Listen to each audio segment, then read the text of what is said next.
Hi friends, నేను ఇప్పుడు కొబ్బరి దోశ చూపించబోతున్నాను.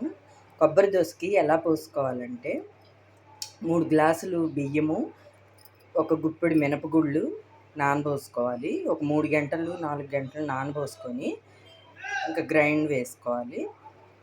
2 కొబ్బరి చిప్పలు చిన్న ముక్కలు తరుక్కొని మిక్సీలో వేసేసి బాగా మెత్తగా అయ్యాక అప్పుడు ఇంక ఈ మిశ్రమంలో వేసేసి మొత్తం కలిపి గ్రైండ్ చేసేసుకోవాలి. ఇలా వస్తుంది ఫ్రెండ్స్. దీంట్లోకి శనగపప్పు చట్నీ, నా దగ్గర అల్లం చట్నీ కూడా ఉంది. ఇది అది కాంబినేషన్ చాలా బాగుంటుంది, ట్రై చేయండి. నేను శనగపప్పు చట్నీ ఎలా చేశానంటే పచ్చిమిరపకాయలు ఒక 4-5 తీసుకొని కొంచెం ఆయిల్ వేసి వేయించి దాంట్లో శనగపప్పు వేసేసి మిక్సీ పెట్టేసుకున్నాను, తాలింపు వేసాను ఫ్రెండ్స్. కొబ్బరి దోశ చూపిస్తున్నాను ఇప్పుడు.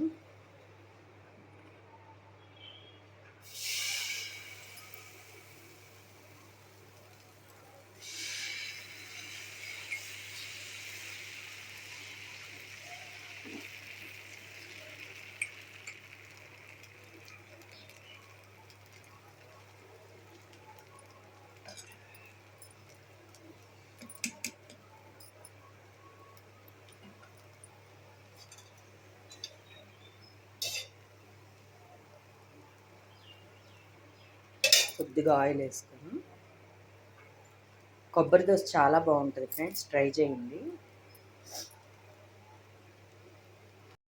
ఒకవైపు కాలింది ఫ్రెండ్స్, తిప్పుకుందాము. ఈజీగా వచ్చేస్తాయి.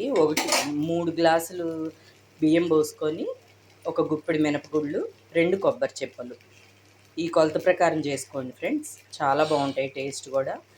మనకి పూజలు అలాంటప్పుడు కొబ్బరి చిప్పలు వస్తాయి కదా, ఎప్పుడు కొబ్బరి లౌజులు అవి కాకుండా ఏదో రకంగా కొబ్బరి తింటే ఐరన్ వస్తుంది. సో ఇలా చేసుకోండి, చాలా బాగుంటాయి. నా వీడియో నచ్చితే లైక్ చేయండి, షేర్ చేయండి, కామెంట్ చేయండి ఫ్రెండ్స్. సబ్స్క్రైబ్ చేసుకోండి. బాయ్.